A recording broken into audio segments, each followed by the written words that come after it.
Hello दोस्तों, नमस्कार। आप सभी को Zoom study centre by Mukesh Agarwal coaching में आप सभी का स्वागत है।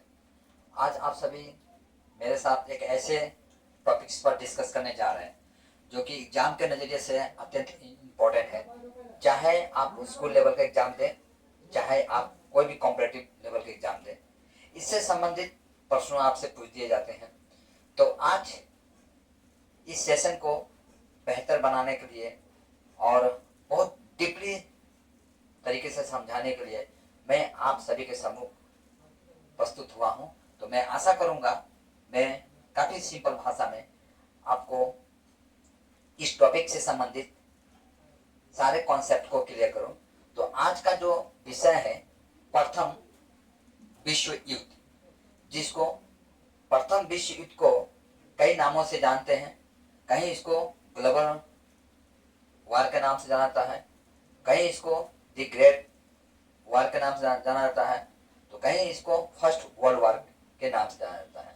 तो तीनों नाम आए तो आप समझ लीजिएगा, तीनों नाम जो है प्रथम विश्व युद्ध को ही कहा जाता है।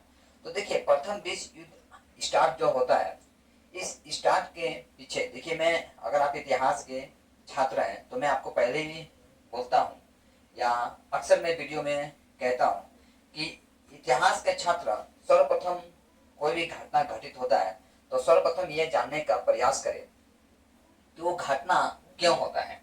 देखिए, जब ये जान जाएंगे आप वो घटना क्यों होता है, तो ऑब्वियसली आपका मोर देन 60% आपका कॉन्सेप्ट जो होता है वो क्लियर हो जाता है। ठीक है, तो सर्वप्रथम आपको ये जानना अत्यंत आवश्यक है कि आखिर प्रथम विश्व युद्ध होने की आवश्यकता क्यों पड़ेगी।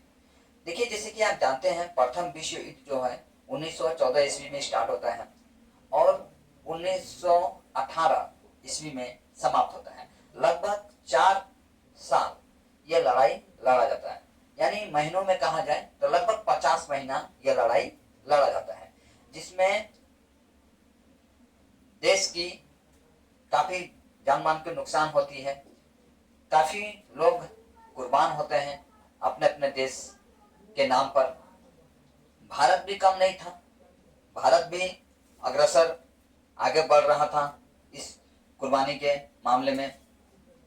जैसे कि आप जानते हैं कि जो प्रथम विश्व युद्ध हुआ था, इसमें सैनिक जो थे लगभग 1,10,00,000 सैनिक शहीद हुए थे पूरा विश्व में, और इसमें 37 कंट्री जो है इन्वॉल्व हो गए थे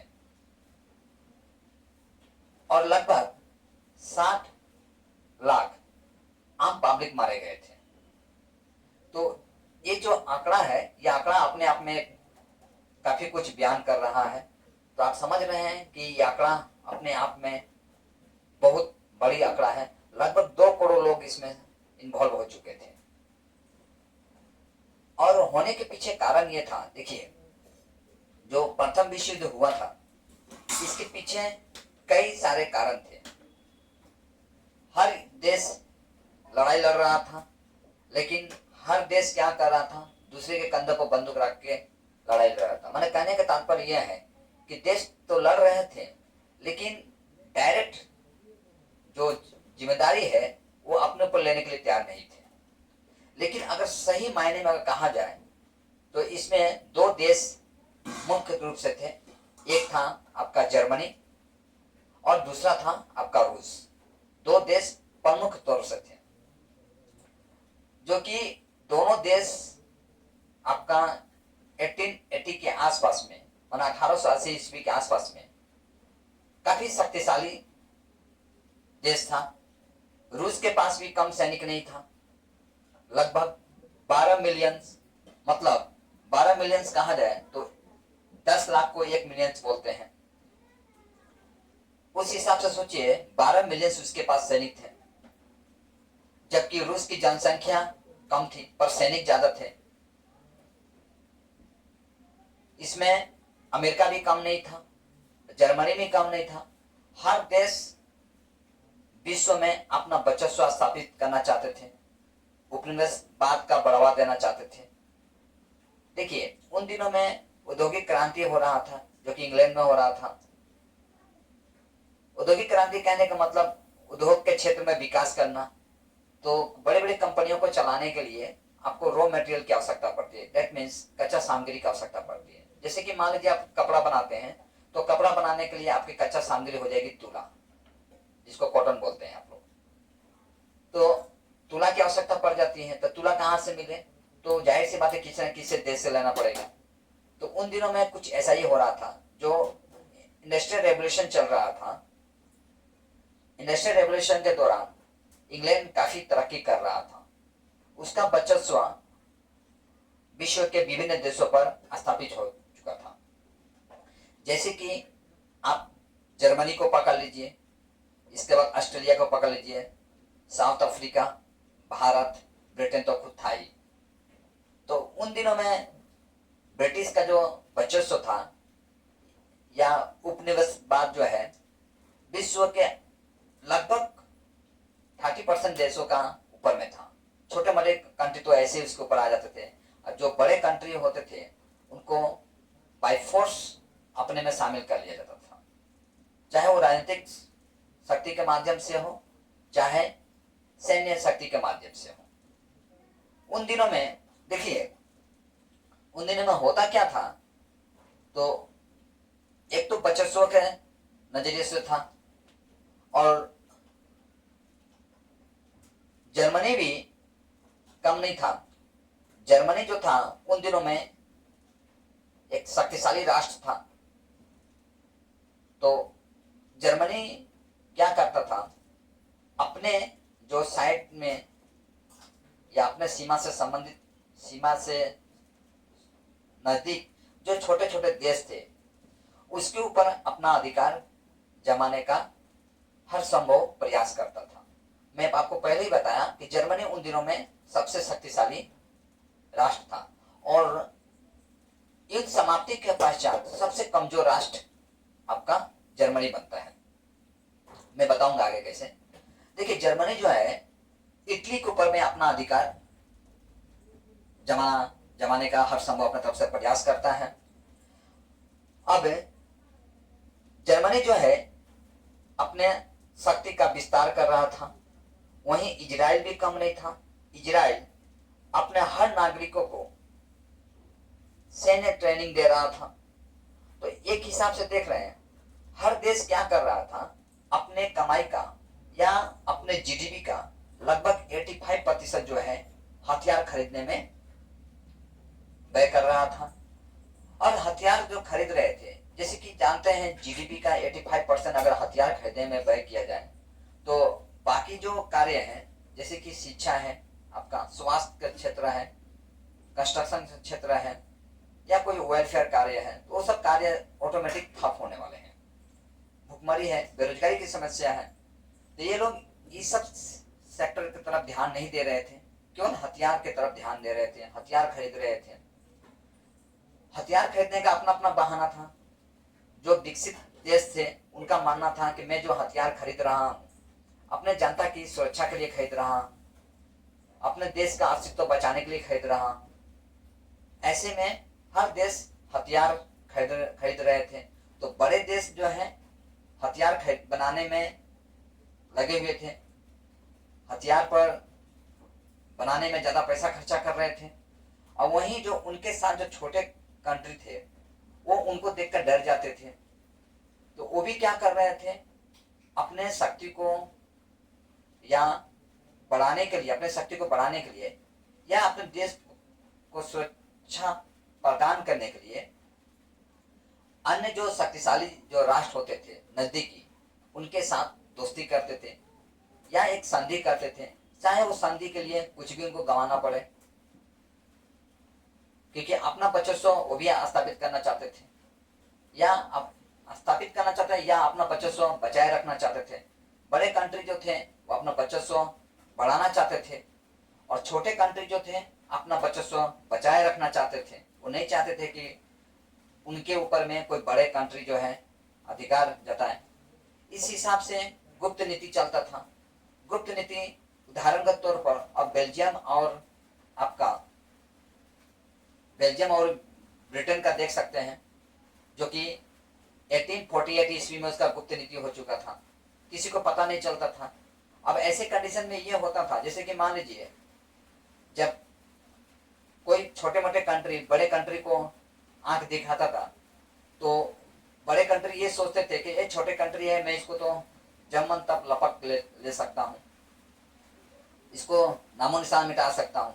लेकिन जब अटैक करता था तब उसको पता चलता था कि उसके साथ कोई और एक देश जुड़ा हुआ है, जो कि देश अपने आप में एक शक्तिशाली राष्ट्र है। तो वो देश क्यों आता है? क्योंकि दोनों के बीच में एक गुप्त नीति था, गुप्त नीति हो चुका है कि जब तुम्हारे सामने ऐसा कुछ प्रॉब्लम क्रिएट होगा तो हम तुम्हारे साथ आएंगे। जैसे कि उदाहरण के तौर पे आज भी मौजूदा पॉलिटिक्स देखेंगे तो उसमें भी ऐसा कई संधि आपको मिल जाएंगे। जैसे कि आप भूटान के साथ हमारा संधि है, नेपाल के साथ हमारा संधि है, ठीक है, वही बर्मा के साथ भी हमारा संधि है। तो इस तरह से न जाने कई देशों के साथ हमारा संधि है। मैं उन संधियों पर क्लास नहीं कर रहा हूँ, इसलिए मैं उसके ऊपर डिस्कस नहीं कर रहा हूँ। अच्छा, तो ये तो पहला हुआ अपना वर्चस्व स्थापित करने के लिए या वर्चस्व स्थापित करने की कोशिश में प्रथम विश्व का बीजारोपण होता है। दूसरा होता है लीडरशिप का अभाव। देखिए, लीडरशिप का अभाव, जैसे कि आप जानते हैं, जो भी अंतर्राष्ट्रीय स्तर पर यदि कोई संस्था का निर्माण हुआ है तो द्वितीय विश्व युद्ध के पश्चात हुआ है। द्वितीय विश्व युद्ध जो है 1939 ईस्वी में हुआ था और ये समाप्त होता है 1945 ईस्वी में। तो पहला जो प्रथम विश्व युद्ध जो है ये समाप्त होता है। अब प्रथम विश्व युद्ध की समस्याओं से अभी हम उभरे भी नहीं थे, तब तक 20 साल के पश्चात द्वितीय विश्व युद्ध आरंभ हो जाता है। मैंने यूं कह लीजिए 20 साल में हम एक और विनाश को देखने के लिए तैयार हो जाते हैं, जो कि कोई सोचा भी नहीं था। तो द्वितीय विश्व युद्ध जो होता है, द्वितीय विश्व युद्ध के पश्चात अंतर्राष्ट्रीय संस्था का गठन होता है कई। जैसे कि आज जानते हैं कि 24 अक्टूबर 1945 ईस्वी में यूएनओ का गठन हुआ था। एक यूएनओ क्या एक अंतर्राष्ट्रीय संस्था है जो कि विश्व के अन्य देश आपस में जब भिड़ जाते हैं तो उनका मुद्दा जो है यूएनओ में जाता है और वहाँ पर उनका सवाल जवाब किया जाता है। उससे भी ऊपर हुआ तो इंटरनेशनल कोर्ट में अपील की जाती है, अंतर्राष्ट्रीय न्यायालय जो है वहाँ पर अपील की जाती है और वहाँ पर उनका सुनवाई होता है। तो ऐसे कारनामे को रोकने के लिए जो आज वर्तमान में यूएनओ है, तो उस समय में ऐसा अंतर्राष्ट्रीय कोई संस्था नहीं था। तो अंतर्राष्ट्रीय संस्था का कमी भी द्वितीय विश्व युद्ध का बीजारोपण का दूसरा प्रमुख कारण में से एक माना जाता है। तीसरा का पॉइंट आपको मैं बताना चाहूँगा, मीडिया के नाकामी। मीडिया नाकामी, मीडिया जो होती है वो किसी का फेवर में नहीं होती है, परंतु मीडिया जो है उन दिनों में गलत बयान देती थी, जिसे सुनकर आम जनता भड़क जाती थी। जो भी मीडिया होती थी, जिस देश का मीडिया होती थी, वो अपने देश के कमियों को छुपाती थी और अन्य देशों की जो कमियां हैं बढ़ा चढ़ा कर लिखती थी पेपर में, जिससे आम जनता पढ़कर क्या होता था, बौखला जाती थी और देश के नाम पर कुछ भी कर जाने के लिए तत्पर तैयार हो जाती थी। तो मीडिया का गलत उपयोग हुआ था प्रथम विश्व युद्ध में। चौथा जो आखिरी पॉइंट मैं आपको बताना चाहूंगा, उग्र राष्ट्रवाद का उदय। देखिए, राष्ट्रवाद अच्छी है, अच्छा है राष्ट्रवाद। जैसे कि मान लीजिए हमारे देश के ऊपर में कोई कुछ करता है, पाकिस्तानी जनरली कुछ छोटे मोटे हरकत करता है, तो हमारे देश की जो युवा पीढ़ी है बौखला जाते हैं और कुछ भी कर जाने के लिए तैयार हो जाते हैं। तो ये हमारे लिए सही है, हम किसी का सीमा में ढूंढकर कुछ भी नहीं करते हैं। इतिहास गवाह है, आप उठा के देख लीजिए इतिहास में, चाहे मुगल डायनेस्टी हो, चाहे मौर्य डायनेस्टी हो, किसी भी डायनेस्टी में आप चला जाइए, भारत कभी भी किसी भी देश पर सर्वप्रथम आक्रमण नहीं किया है। भारत के ऊपर किसी ने आक्रमण किया है तो उसका भारत ने मुंह तोड़ जवाब दिया है। ये होना भी चाहिए। अपने देश का सॉवरेन जो है, पावर जो है, उसके हिसाब से यही होना चाहिए। भारत भी देखिए सर्जिकल स्ट्राइक किया था पाकिस्तान में, ढुककर उसके सीमा में उग्रवादियों को मारा था, तो भारत ने अपना सॉवरेन पावर का उपयोग किया था। अपने देश का वर्चस्व या अपने देश का संस्कृति, अपने देश की जनता या उसकी एकता अखंडता को बचाने के लिए ये जरूरी था, जो कि भारत किया था। लेकिन हम कभी भी उग्र नहीं हुए, हम अनावश्यक रूप से जनता को मारे नहीं है कभी भी। हम सदा, चाहे किसी भी देश का जनता हो, चाहे किसी भी देश का संस्कृति हो या उसकी एकता और अखंडता जो है उसकी हम सदा सराहना करते हैं, सदा उसकी रक्षा में तत्पर तैयार रहते हैं। आप आज भी देखेंगे, अभी इजराइल और फलस्तीन के बीच में जो लड़ाई लड़ा जा रहा है, भारत अपने सॉफ्ट नीति का प्रयोग करती है। भारत का मौजूदा जो अभी फॉरेन पॉलिसी है, जो हैवी स्ट्रॉन्ग है, देखिए हम किसी के पक्ष में नहीं है, लेकिन ये भी नहीं कहा जा सकता कि आप गलत करेंगे तो हम आवाज नहीं उठाएंगे। भारत सदा बुराइयों का खिलाफ आवाज उठाया है।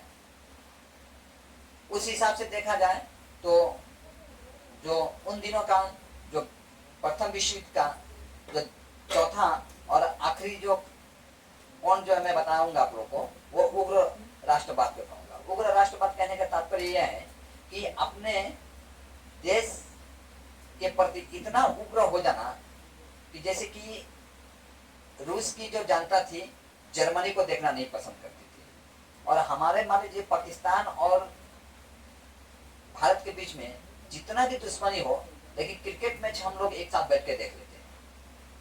इसे झुटलाया नहीं जा सकता। क्रिकेट मैच हो या अंतर्राष्ट्रीय स्तर पर हम कभी हमारे देश के जो नेता मिलते हैं तो वहां बेझिझक मिलते हैं, क्योंकि वहां के रिलेशन अलग है और हमारे देश में जब आ जाते हैं पॉलिटिकल रिलेशन कहा जाए तो वो अलग है, और सामाजिक जो रिलेशन होता है वो अलग होता है। तो उन दिनों में सामाजिक और पॉलिटिकल रिलेशन दोनों खराब हो चुका था एक देश दूसरे देशों के साथ। सब निजी स्वार्थ के लिए एक दूसरे से जुड़े हुए थे। तो उग्र राष्ट्रवाद भी जो प्रथम विश्व युद्ध का आरंभ का मूल कारणों में से एक था। अब देखिए, अब उन दिनों में जैसे कि मैं आपको बताया, जर्मनी के पास भी सेना कम नहीं था। ऐसे अगर आज भी देखिए, जर्मनी के पास भी सेना कम नहीं है और रूस के पास भी सेना कम नहीं है। जर्मनी आज भी अपने आप में सैन्य मामलों में काफी स्ट्रांग है जर्मनी, या साइंस और टेक्नोलॉजी सेक्टर में जाइए, उस सेक्टर में भी जर्मनी काफी स्ट्रांग है। रूस भी कम स्ट्रांग नहीं है। थल सेना के मामले में देखिए तो रूस जो है वर्तमान में आपका 2 नंबर पोजीशन रखता है। उन दिनों में भी रूस काफी स्ट्रांग था थल सेना के मामले में। आज के वर्तमान में देखिए अमेरिका जो है प्रथम है, रूस जो है द्वितीय स्थान रखता है, चीन जो है तृतीय स्थान रखता है, और भारत जो है चतुर्थ स्थान रखता है, मतलब 4th नंबर। तो देखिए हमारे पास अगर देखा जाए अभी वर्तमान में हमारा जो सैनिक जो है इंडियन आर्मी, एक आंकड़े के हिसाब से बता रहा हूं, 1,44,04,000 है। तो देखिए हर देश अपने सैनिक का जो आंकड़ा है, ये नहीं कि जो मैं जो बोल रहा हूँ ये सही है। सरकार क्या करती है, सैनिक की जो आंकड़ा होती है उसको छुपा कर रखती है। क्यों छुपा कर रखती है? जैसे कि मान लीजिए विश्व स्तर पर यदि हम सारा चीज फ्लेक्स कर देंगे तो हमको कल किसी भी समस्याओं को समाधान के लिए जो हमारे दुश्मन राष्ट्र हैं, सुरक्षा के लिए जो कल हमारे ऊपर मान लीजिए किसी तरह का असुविधा क्रिएट होता है, तो अगर हम अपनी ताकत को दूसरे देशों को बता देंगे या मीडिया में फ्लेक्स कर देंगे तो जाहिर सी बात है वो देश उससे कहीं ज्यादा स्ट्रॉन्ग बन के आएगा।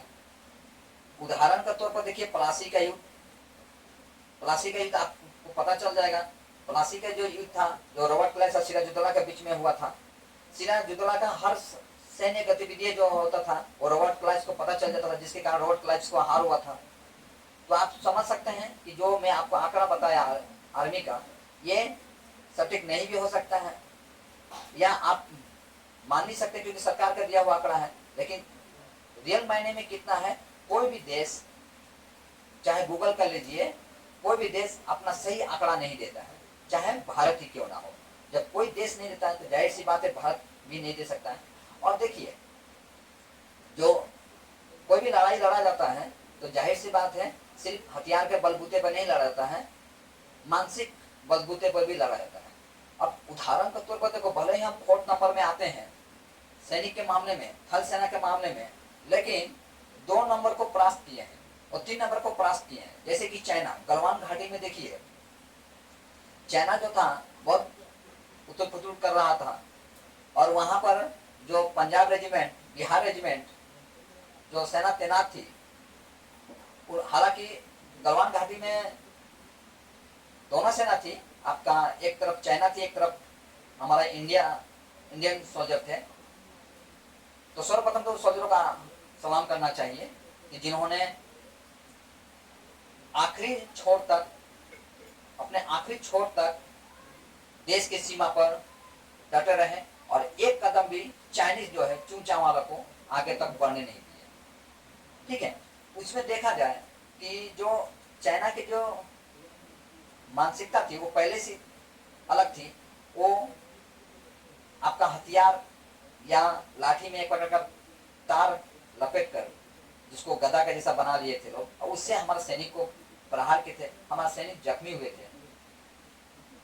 परंतु हमारा सैनिक भी कम नहीं थे।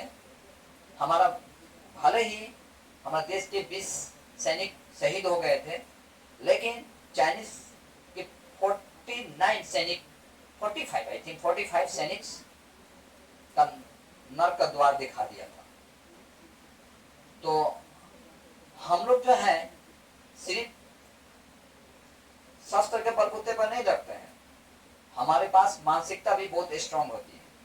ठीक है, हमारे पास देसी जो तरीका है लड़ने का वो काफी स्ट्रांग है। ठीक है, हमें गर्व होता है देश के सैनिकों के ऊपर में। ज्यादातर बिहार के सैनिक थे जो कि खूब बढ़िया से थूरा था चाइनीज सैनिकों का, खूब बढ़िया से इलाज किया था हम लोगों का। तो देखिए, अब तो मैं आपको स्ट्रॉन्ग कंट्री के बारे में बता दिया कि जो स्ट्रॉन्ग कंट्री किस तरह थे, या प्रथम विश्व युद्ध का मैं मोटा मोटी आपको ढांचा ऊपर। अब मैं मूल तत्वों के पास जा रहा हूँ। देखिए, मूल तत्वों के पास जाइए तो पहले आपको 2 कंट्री को बहुत अच्छी तरह से याद करना पड़ेगा। 2 कंट्री जो थे देखने में छोटे थे और कारनामे बहुत बड़े बड़े करके चले गए। ठीक है, एक थे, पहला कंट्री था सर्बिया। ठीक है, सर्बिया, और दूसरा था ऑस्ट्रिया। ठीक है, ये 2 कंट्री है। आपको लगेगा कि बहुत छोटे कंट्री है, लेकिन इनका कारनामा सुनेंगे जो कि प्रथम विश्व युद्ध का माने बीजारोपण यही 2 कंट्री करते हैं। भले कि मान लीजिए चिंगारी पहले से था, लेकिन आग में घी डालने का जो कार्य होता है ये 2 कंट्री करते हैं। देखिए कैसे, सर्बिया और ऑस्ट्रिया। ऑस्ट्रिया का राजकुमार जो थे, जो कि फर्डिनेंड थे, ऑस्ट्रिया का, इसके शासक जोसेफ थे, सेंट जोसेफ। ठीक है, फ्रेंच जोसेफ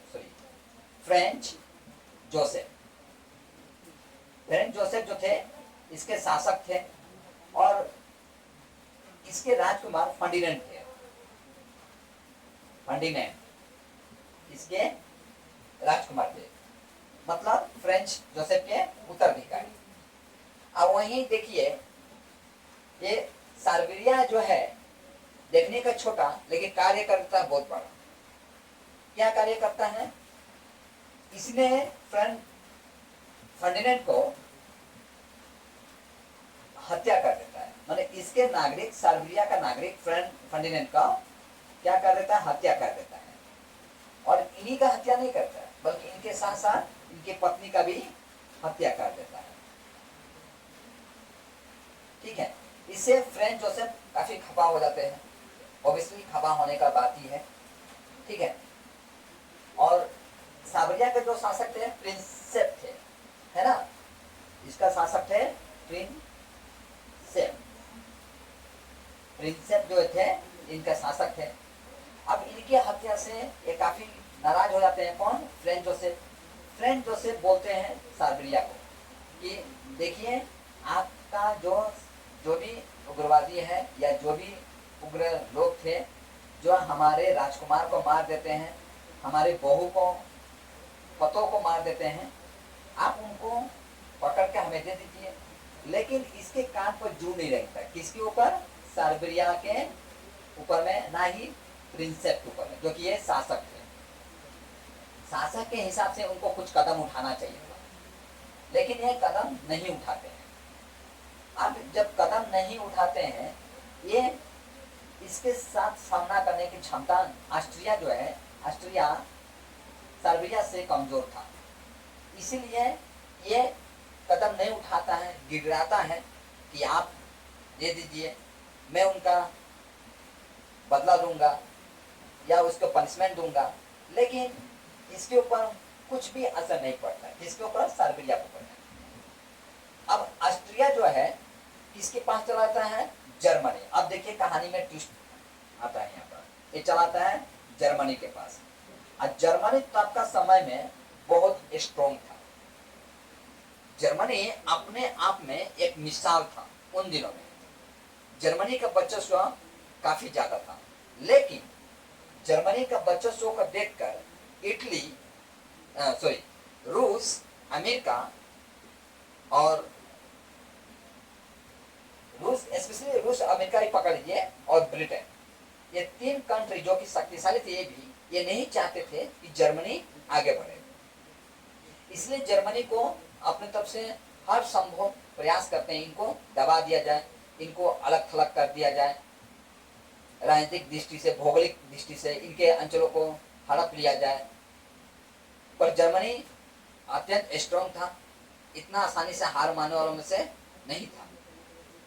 अब देखिए, जब जर्मनी आता है, जर्मनी बोलता है कि ठीक है, कोई बात नहीं, हम तुम्हारा बदला हम लेंगे, तुम्हें बदला लेने की आवश्यकता नहीं है। मैंने एक हिसाब से ऑस्ट्रिया का सपोर्ट करता है यदि मित्र के हिसाब से, क्योंकि इन दोनों का बीच में एक संधि था कि जब कुछ भी ऐसा आपद विपद आएगा तो जर्मनी ऑस्ट्रिया की क्या करेगा? मदद करेगा। जब विपद आता है तभी जर्मनी ऑस्ट्रिया जो है जर्मनी के पास पहुंच जाता है।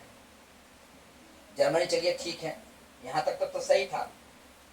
अब जर्मनी इसके ऊपर अटैक करना चाहता है। किसके ऊपर? साइबेरिया के ऊपर। तो जर्मनी के सामने एक और देश थे, ठीक है, ये था फ्रांस। ये था फ्रांस, ठीक है, ये था फ्रांस। और फ्रांस के बीच में जो छोटा सा एक देश है, ये है बेल्जियम, ठीक है, बेल्जियम था ये बीच में। ये जो बीच में था, ये आपका बेल्जियम था, बीच वाला पार्ट बेल्जियम था। अब देखिए, जैसे कि मैं बताया कि जर्मनी पहले से स्ट्रॉन्ग था। जब जर्मनी साइबेरिया पर अटैक करना चाहता है तो साइबेरिया क्या करता है? साइबेरिया चलाता है रूस के पास। किसके पास चलाता है? रूस। ये रूस के पास चला गया। रूस बोलता है ठीक है, तुम, कोई बात नहीं है। रूस और जर्मनी के बीच में घंघोर दुश्मनी था। रूस नहीं चाहता था किसी भी तरह से जर्मनी आगे बढ़े। वर्तमान में भी रूस और जर्मनी के बीच में रिलेशन अच्छा नहीं है। तो देख रहे हैं, जो देशों का रिश्ता होता है सदियों से खराब और सदियों से अच्छा होता है, ठीक है। हमारा रूस के साथ अभी वर्तमान में रिश्ता अच्छा है, सदियों से ही अच्छा था और अभी भी अच्छा ही है। पाकिस्तान के साथ खराब था 1947 से और अभी तक खराबी चल रहा है, ठीक है। तो देखिए, साइबेरिया किसके पास चलाता है? रूस के पास। रूस बोलता है ठीक है, कोई बात नहीं, जब जर्मनी आता है जर्मनी को हम देख लेंगे। ये जर्मनी के लिए तैयार होता है लड़ने के लिए, ठीक है। अच्छा, ये जर्मनी से तैयार पहले नहीं होता है, ठीक है, जर्मनी से पहले तैयार नहीं होता, जर्मनी से पहले नहीं लगता है। अच्छा, तो जर्मनी जब फ्रांस के तरफ बढ़ता है तो जर्मनी क्या करता है? नहीं, सॉरी, मैं थोड़ा गलत बोल रहा था आपको, ठीक है। तो रूस जो है, रूस किसके तरफ से चलाता है? सर्बिया की तरफ से। रूस सर्बिया की तरफ से आता है लड़ने के लिए। तो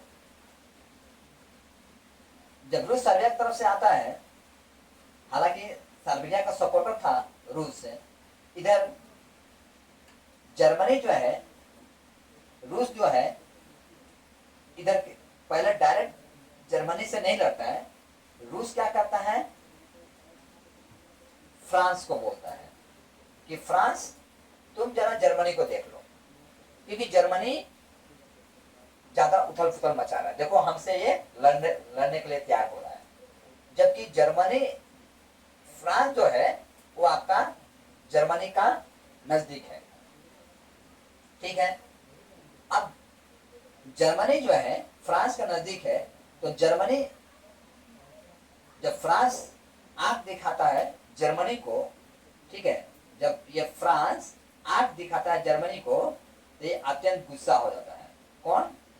जर्मनी, क्योंकि जर्मनी अपने आप में शक्तिशाली था और जर्मनी को ये पता था कि फ्रांस किसी भी कीमत पर नहीं सकेगा जर्मनी से। अब जर्मनी जो है आपसे, जर्मनी जो है ये बेल्जियम से आग्रह करता है कि हमको रास्ता दो, मैं फ्रांस पर अटैक करूंगा, ठीक है। बेल्जियम जो है अपने आप में छोटा था। जर्मनी के सेना देखकर, हालांकि जर्मनी का ऐसा इरादा नहीं था कि बेल्जियम के ऊपर में आक्रमण किया जाए, ऐसा कुछ भी इरादा नहीं था। लेकिन जर्मनी के सेना को देखकर बेल्जियम डर जाता है, क्योंकि बेल्जियम क्या है, छोटा कंट्री है। इसके सेना जो जाएंगे, इसका जो सेना में जो पावर रखता था जर्मनी, वो देखकर ही बेल्जियम डर जाता है। अब जर्मनी किसके पास चला जाता है? आपका ब्रिटेन के पास, यूं कह लीजिए इंग्लैंड के पास, ठीक है। इंग्लैंड के साथ इसका एक संधि होता है, कब? 1848 ईस्वी में। 1848 ईस्वी में इसका एक संधि रहता है इंग्लैंड के साथ कि जब कुछ भी बेल्जियम के साथ कुछ होता है तो वो इंग्लैंड उसका क्या करेगा? सपोर्ट करेगा, ठीक है। अब इंग्लैंड भिड़ जाता है किससे? जर्मनी से। होता है तुम अगर बेल्जियम के तरफ से गया तो मैं मानूंगा ये आक्रमण जो है बेल्जियम के ऊपर नहीं हो रहा है, बल्कि इंग्लैंड के ऊपर होता है। मतलब तुम्हें मेरी मान सम्मान के ऊपर में आंगुल उठाया, तो तुम्हारा और हमारे बीच में डायरेक्ट लड़ाई होगी, ठीक है। अब परिणाम देखिए क्या होता है। भले ही ये दोनों देश आपस में लड़ रहे थे, लेकिन इसके साथ साथ कई देश आपस में जुड़ते जाते हैं।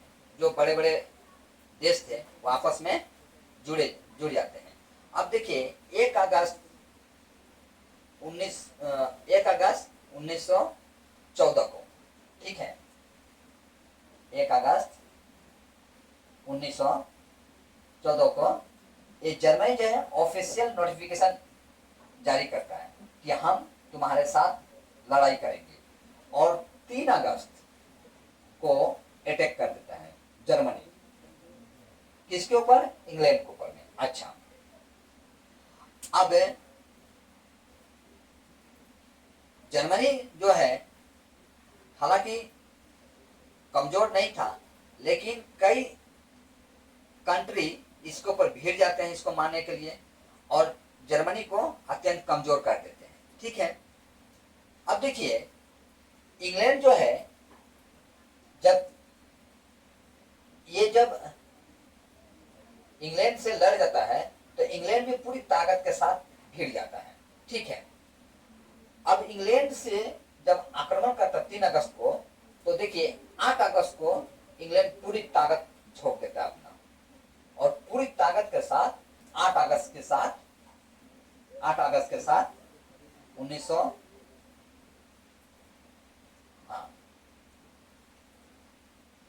18 नहीं होगा, ये 1914 को पूरी ताकत के साथ जो इंग्लैंड है आपका जर्मनी से लड़ने के लिए तैयार होता है।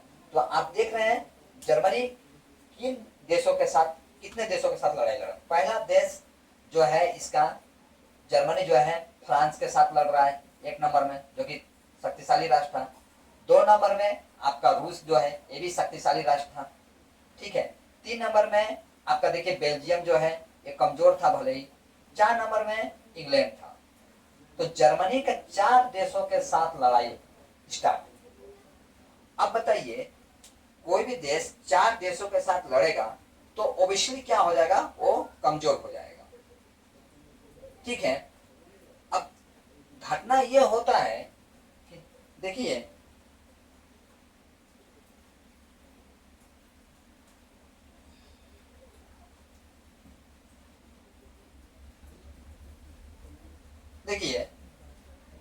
अब लड़ाई जब पूरी तरह से भिड़ जाता है तो अंततः क्या होता है कि जर्मनी की जो जनता थी, अब जर्मनी की जनता आपस में विद्रोह कर देती है।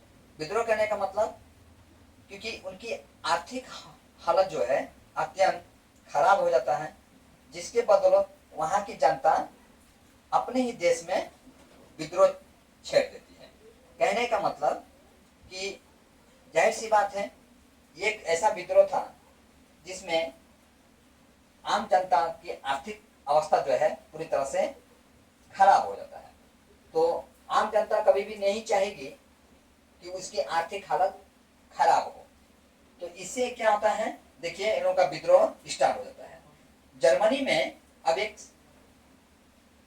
उन दिनों में जर्मनी के पास एक जहाज होता है जो कि यू बोट बोलते हैं, ठीक है, जो कि अत्यंत शक्तिशाली जहाज था उसके पास।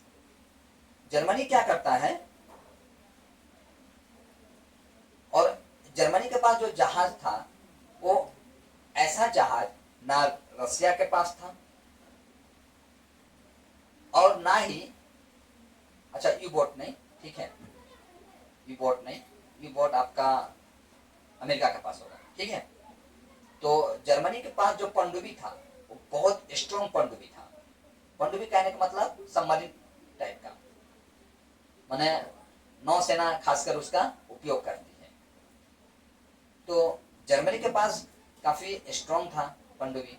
ऐसा आपका ना ब्रिटेन के पास था और ना ही रूस के पास था।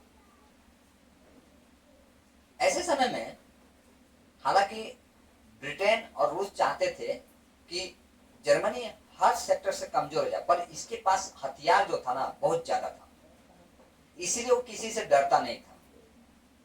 जो भी देश उसके ऊपर आंख उठाते थे उससे भिड़ जाता था। कहा जाता है कि ये जो लड़ाई है प्रथम विश्व युद्ध, एक ऐसा लड़ाई है जिसमें तीनों सेना भाग लेती है, थल सेना, जल सेना और वायु सेना, तीनों सेना भाग लेती है। और इसमें क्लोरीन गैस का उपयोग किया जाता है, ठीक है, मीथेन गैस का उपयोग किया जाता है, क्लोरीन मीथेन का उपयोग किया जाता है। देखिए मीथेन एक ऐसा गैस है कि जैसे कि आप जानते हैं, मीथेन को अगर देखा जाए तो मीथेन अपने आप में एक अत्यंत बदबूदार गैस होता है, ठीक है, जिसको आप देखेंगे कि अगर वायु में अगर मान लीजिए मीथेन गैस का परसेंटेज ज्यादा हो जाए तो वो क्या होने लगता है, दम घुटने लगता है, ठीक है। अगर आप मीथेन गैस का अनुभव नहीं किए हैं तो मैं आपको एक बताना चाहूंगा। जनरली आप देखते हैं जो सार्वजनिक बाथरूम होते हैं, ठीक है, या खूब कीचड़ वाले जो जगह होती है वहां से मीथेन गैस निकलता है। गोबर में भी मीथेन गैस होता है, मीथेन गैस का उपयोग किया गया था। या सार्वजनिक जो बाथरूम होता है, देखिए कैसा एक बहुत अजीब सा गंध निकलता है और इसका कोई कलर नहीं होता, रंगहीन होता है ये, ठीक है। तो इस गैस का भी उपयोग किया गया था। और इस गैस से देखिए प्रभाव क्या था कि अगर इस गैस का परसेंटेज ज्यादा हो जाए वायुमंडल में तो ऑक्सीजन लेवल को घटा देता है। इससे हार्ट की बीमारी, चर्म रोग, आंखों की बीमारी ऐसी बीमारी होते हैं जो कि अपने आप में बहुत नुकसानदायक है। तो ऐसे गैसों का भी उपयोग किया गया था। जर्मनी क्या करता था, एक अपना बैलून में ऐसे गैसों को भरकर जिस देशों के साथ दुश्मनी होता था उस देशों में ले जाके फोड़ देता था या छोड़ देता था।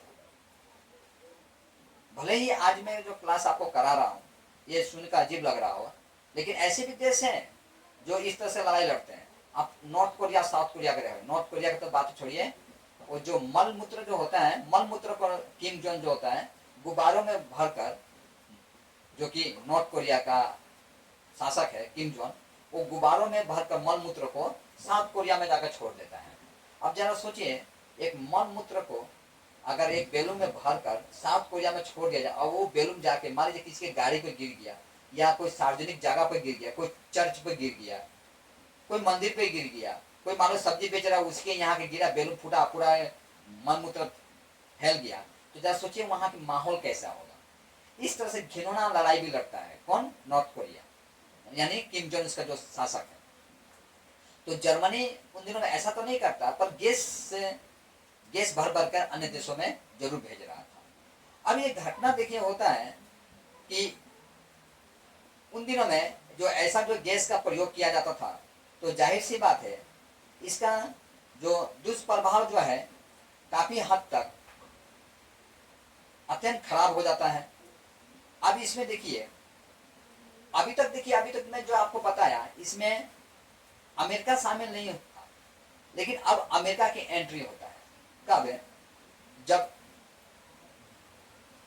अमेरिका का एक जहाज नागरिकों को लेकर जा रहा था और जर्मनी जो है उसके जहाज पर अटैक कर देता है, जिससे उसका काफी अत्यंत लोग मर जाते हैं। अब अमेरिका जो है अब डायरेक्ट इन्वॉल्व होता है युद्ध में। वो साल होता है आपका 1917 ईस्वी में अमेरिका का अब एंट्री हो चुका है। ठीक है, अब लड़ाई जो है और भी तुखार रूप धारण कर लेती है। इस हिसाब से देखा जाए, अंततः जब लड़ाई जब आखिरी छोर तक पहुंच जाती है तो कई देश ऐसे हैं ये समझ जाते हैं कि इस लड़ाई को जितना मतलब अपना अस्तित्व को समाप्त करने के बराबर है। तो अब आता है बारी आत्मसमर्पण का। देखिए, आत्मसमर्पण अगर देखा जाए तो उन दिनों में आत्मसमर्पण कई देश करते हैं। जैसे कि देखिए, तुर्की जो है, तुर्की आपका जो तुर्की है वो 1918 ईस्वी में आत्मसमर्पण कर देता है। वहीं ऑस्ट्रिया जो है, ऑस्ट्रिया जो कि युद्ध का छिटपुट था लेकिन एक भयानक रूप धारण प्रदान करने में अहम भूमिका निभाता है, ऑस्ट्रिया हंगरी जो है, ये भी 1918 ईस्वी में आत्मसमर्पण कर देता है। जर्मनी जो है अब अकेला पड़ता। देखिए, तुर्की हालांकि जर्मनी के साथ था, ऑस्ट्रिया भी आपका जर्मनी के साथ था, लेकिन ये दोनों क्या करते हैं, आत्मसमर्पण कर देते हैं। अब आत्मसमर्पण करने से क्या होता है, आपका ये दोनों अलग हो जाते हैं। ठीक है, आत्मसमर्पण होने से जो जर्मनी है वो पूर्ण रूप से अलग थलग पड़ जाता है। अब इधर में जो रूस था,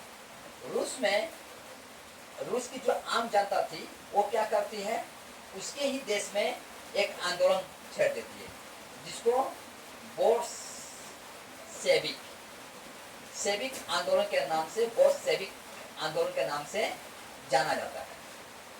ठीक है, क्योंकि देखिए रूस जो है लगभग 4 साल तक लड़ रहा था। इसके सैनिक जो थे 4 साल तक क्या कर रहे थे, आपस में अन्य देशों के साथ लड़ाई लड़ रहे थे। इससे क्या होता, सैनिक पूर्ण रूप से थक गए थे, कई सैनिक घर तक नहीं गए थे, कई सैनिक ऐसे थे कि जो 4 साल में अपने परिवार से नहीं मिले थे, उनके बच्चे अगर जन्म लिए थे तो 4 साल को हो चुके थे, बच्चों का दर्शन तक नहीं किए थे और इस तरह से लड़ाई में इन्वॉल्व थे। इस हिसाब से, एक हिसाब से देखा जाए तो सैनिक ही लड़ने से इनकार कर देते और वहाँ के जो जनता थी वो विद्रोह छेड़ देती है।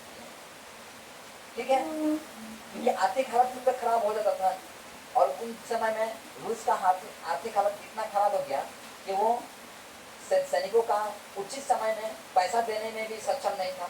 इस हिसाब से उसके सैनिक जो थे, ये जो सैनिक थे, ये क्या कर देते हैं, विद्रोह कर देते हैं। ठीक है, सैनिक विद्रोह कर देते हैं। अब परिणाम ये होता है कि देखिए, अब इस जो प्रथम विश्व में अब द्वितीय कोई शक्तिशाली जो कंट्री था, जो कि रूस था, रूस अपने आप को अलग कर लेता है। रूस क्या कर लेता है, अपने आप को अलग कर लेता है। अब देखिए लड़ाई अब बच गया कौन, यहाँ पर अमेरिका और इंग्लैंड बन गए। ठीक है, अब इसके बाद क्या होता है, देखिए जो कि अब जर्मनी का जो शासक था, जर्मनी का जो शासक केंजर विलियम, ठीक है, केंजर विलियम क्या करता है, जो जर्मनी का शासक था, ये केंजर विलियम, ठीक है, केंजर विलियम जो है ये भाग जाता है कहाँ, आइलैंड, ये आइलैंड भाग जाता है।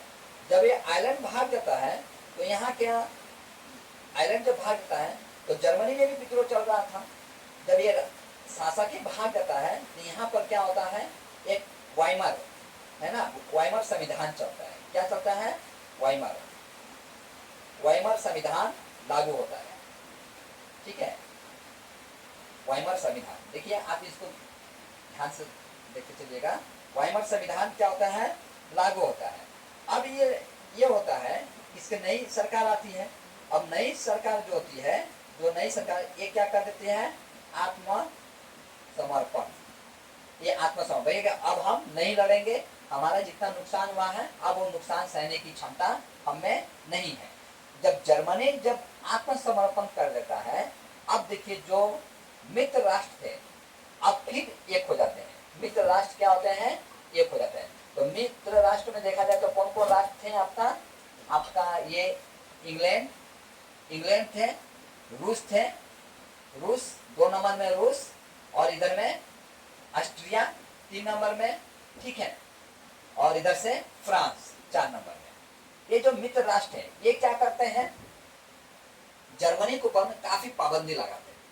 कैसे पाबंदी, जैसे कि जर्मनी जो है, जर्मनी को, इनका मंशा तो पहले ही था कि जर्मनी को निरकुश कर दिया जाए, इनकी पावर जो है स्विच कर दिया जाए, या इनको लड़ने लायक ना रहने दिया जाए।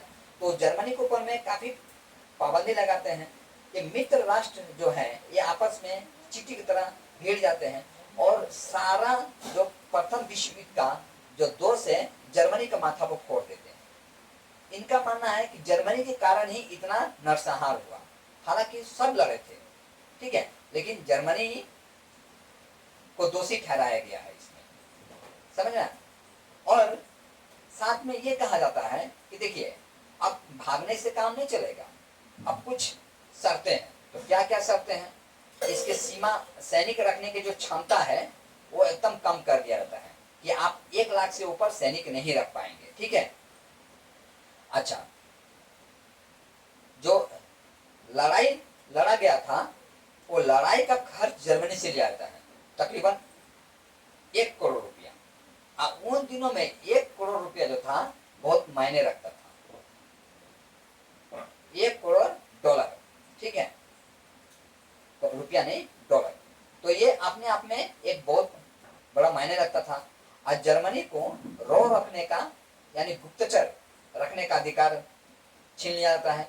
यहाँ तक कि जर्मनी को हथियार बनाने पर भी पाबंदी लगा दिया जाता है, ताकि आप हथियार भी नहीं बना पाएंगे। जो जर्मनी जैसे कि प्रथम विश्व युद्ध में कोई तोप का यदि कोई उपयोग किया था तो वो जर्मनी किया था, इसीलिए जर्मनी डरता नहीं था किसी से, क्योंकि उसके पास ऐसे अत्याधुनिक हथियार थे, जो तोप थे 120 मीटर के दायरे में सटीक निशान लगाने में सक्षम था हथियार, जो कि तोप जो है अन्य देशों के पास नहीं था। इसलिए जर्मनी डरता नहीं था। इसलिए जर्मनी जो है बहुत सारे देशों का नुकसान भी करता है। जैसे कि आप देखें, जर्मनी फ्रांस के साथ भिड़ जाता है, जर्मनी रूस के साथ भिड़ जाता है, जर्मनी साइबेरिया के साथ भिड़ जाता है, ऑस्ट्रिया हंगरी के साथ साइबेरिया के साथ भिड़ जाता है, जर्मनी इंग्लैंड के साथ भिड़ जाता है, जर्मनी आपका अमेरिका के साथ भिड़ जाता है। इतने देशों का नाक में दम कर देता है जर्मनी। एक हिसाब से देखा जाए जर्मनी सही मायने में स्ट्रॉन्ग था, बहुत स्ट्रॉन्ग था। ठीक है। तो इसके बाद जर्मनी जो है, जर्मनी के ऊपर में कई पाबंदी लगा देते हैं। ठीक है। अब ऐसे समय में देखिए, ऐसे समय में जो जर्मनी का जो आर्थिक हालत जो था, भले ही खराब हो गया हो, लेकिन उन दिनों में जर्मनी भी कम नहीं था और अन्य देश ये मान लेते हैं कि अब उनमें भी लड़ने की क्षमता नहीं है। हालांकि देखिए, ये जो रूस है, इंग्लैंड है, अमेरिका है, फ्रांस है, अगर जर्मनी आत्मसमर्पण नहीं करता तो भी क्या होता, ये लोग लड़ाई छोड़ देते, क्योंकि इनकी जनता जो थी, अब ब्रिटेन की जनता देखिए, ब्रिटेन का जनता जो है, ब्रिटेन की जनता अपने देश में आंदोलन कर देती है। ठीक है। ऑस्ट्रिया की जो जनता है वो भी आंदोलन कर देती है। ठीक है। ऑस्ट्रिया जो है एक सलाब जनजाति थे। कहाँ? ऑस्ट्रिया में। ऑस्ट्रिया में एक सलाब जनजाति थे। ये अपने ऑस्ट्रिया में ही विद्रोह कर देती है। लेकिन जब जर्मनी का जो लीडर है, ठीक है, लीडर जो वाइमर, जो जर्मनी के जो लीडर है, जो भाग जाता है, तो भागने के जो आइलैंड विलियम जो भाग जाते हैं, तो भागने के पश्चात है ना, वहां की जनता का जो मनोबल होता है पूर्ण रूप से टूट जाता है। और परिणाम ये होता है कि जो नई सरकार जो आती है, जो कि वाइमर संविधान लागू करती है, जो नई सरकार आती है वो लफड़ा में ना पड़कर क्या करना चाहती है, वो आत्मसमर्पण कर शांति प्रस्ताव बनाए रखना चाहती है। लेकिन शांति प्रस्ताव तो भले हो जाए, लेकिन आर्थिक नजरिए से अत्यंत जर्मनी का खमियाजा उठाना पड़ता है। ठीक है। जो मित्र राष्ट्र होते हैं उसके ऊपर तरह तरह का पाबंदी लगाते हैं। तो अगर आपको परीक्षा में पूछ दिया जाए कि जर्मनी की किन किन असुविधाओं का सामना करना पड़ता है, तो मैं बताया। अब मैं आपको कहना चाहूँगा कि मैं आशा करता हूँ कि अब तक आप मेरा चैनल को सब्सक्राइब कर दिए होंगे और साथ में अपने मित्र मंडलियों में शेयर कर दीजिए और लाइक के बटन दबा दीजिएगा। और साथ में यदि इस युद्ध से संबंधित आपके पास कुछ नई जानकारी है तो वो नई जानकारी को भी आप कमेंट बॉक्स में साझा कीजिएगा, जिससे आपके साथ साथ मेरी विज्ञान की जो सीमा की जो दायरा है उसमें थोड़ा वृद्धि हो। ठीक है। तो आज का क्लास में यहीं पर समाप्त करता हूँ और आशा करता हूँ आपको जो मेरा क्लास है अच्छी तरह से समझ में आया होगा। जय हिंद।